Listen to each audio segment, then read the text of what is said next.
ওম শান্তি।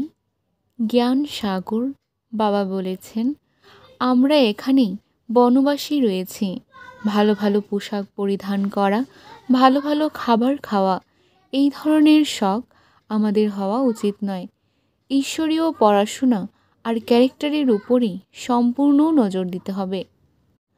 আত্মিক পিতা আত্মিক বাচ্চাদের বোঝান, আত্মিক বাবাও কর্মেন্দ্রিয়ের দ্বারা বলেন, আর আত্মিক বাচ্চারাও কর্মেন্দ্রিয়ের দ্বারাই শুনে। এ হলো নতুন কথা। দুনিয়াতে কোনো মানুষই এমন কথা বলতে পারে না। আমাদের মধ্যেও পুরুষার্থের নম্বর অনুসারে আমরা বুঝতে পারি। যেমন টিচার যখন পড়ায় তখন স্টুডেন্টদের রেজিস্টার সব কিছু শো করে। এই রেজিস্টার দেখেই স্টুডেন্টদের পড়াশোনা আর চালচলন সম্বন্ধে জানতে পারা যায়। আসল হলো পড়াশোনা আর ক্যারেক্টার। এ হলো ঈশ্বরীয় পড়াশোনা, যা আর কেউই পড়াতে পারে না। আজ প্রাপ্ত মুরলীর হিসাবে আমি আত্মা নিজের স্থিতি ও আন্তরিক পুরুষার্থকে দেখছি।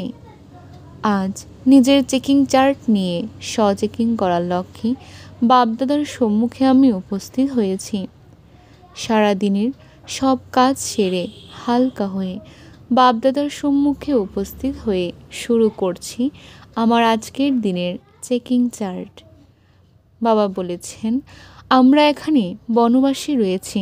ভালো ভালো পোশাক পরিধান করা, ভালো ভালো খাবার খাওয়া, এই ধরনের শখ আমরা বাচ্চাদের যাতে না হয়। ঈশ্বরীয় পড়াশোনা আর ক্যারেক্টারের ওপরেই সম্পূর্ণ নজর দিতে হবে। তাই আমি আত্মা চেক করে চলেছি। আমি কোনো ধরনের শখ রাখছি না তো। ঈশ্বরীয় পড়াশোনা আর ক্যারেক্টারের ওপরে সম্পূর্ণ নজর দিচ্ছি কি? চেক করে চলেছি। বাবা বলেছেন, রূপ বসন্ত হয়ে নিজের বুদ্ধিরূপী ঝুলি সর্বদা অবিনাশী জ্ঞান রত্নে ভরপুর রাখতে হবে। এই বুদ্ধিরূপী ঝুলিতে যেন কোনো ছিদ্র না হয়।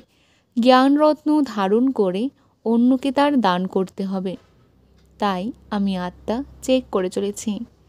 আমি রূপ বসন্ত হয়ে নিজের বুদ্ধিরূপী ঝুলি সর্বদা অবিনাশী জ্ঞানরত্নে ভরপুর রাখছি কি? জ্ঞানরত্ন ধারণ করে অন্যকে তার দান করছি কি?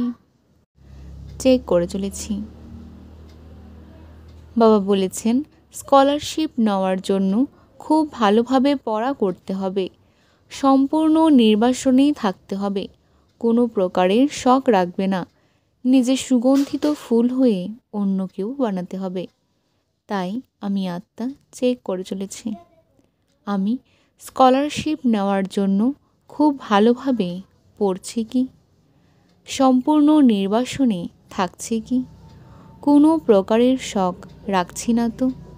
নিজে সুগন্ধিত ফুল হয়ে অন্যকেও বানাচ্ছি কি? চেক করে চলেছি।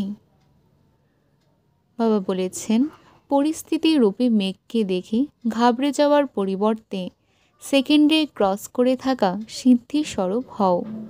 তাই আমি আত্মা চেক করে চলেছি। আমি পরিস্থিতি রূপে মেঘকে দেখে ঘাবড়ে যাওয়ার পরিবর্তে সেকেন্ডে ক্রস করে থাকা সিদ্ধি স্বরূপ হচ্ছে কি? চেক করে চলেছি। বাবা বলেছেন, যে কোনো বিষয়ে কোশ্চেন মার্ক তোলা অর্থাৎ ব্যর্থের খাতার সূত্রপাত হওয়া। তাই আমি আত্মা চেক করে চলেছি। আমি যে কোনো বিষয়ে কোশ্চেন মার্ক তুলছি না তো। চেক করে চলেছি। চেকিং শেষে বাবাকে ধন্যবাদ জানিয়ে বাবাকে গুড নাইট বলে ঘুমিয়ে পড়ছি বাবার কোলে। ওম শান্তি, ওম শান্তি, ওম শান্তি।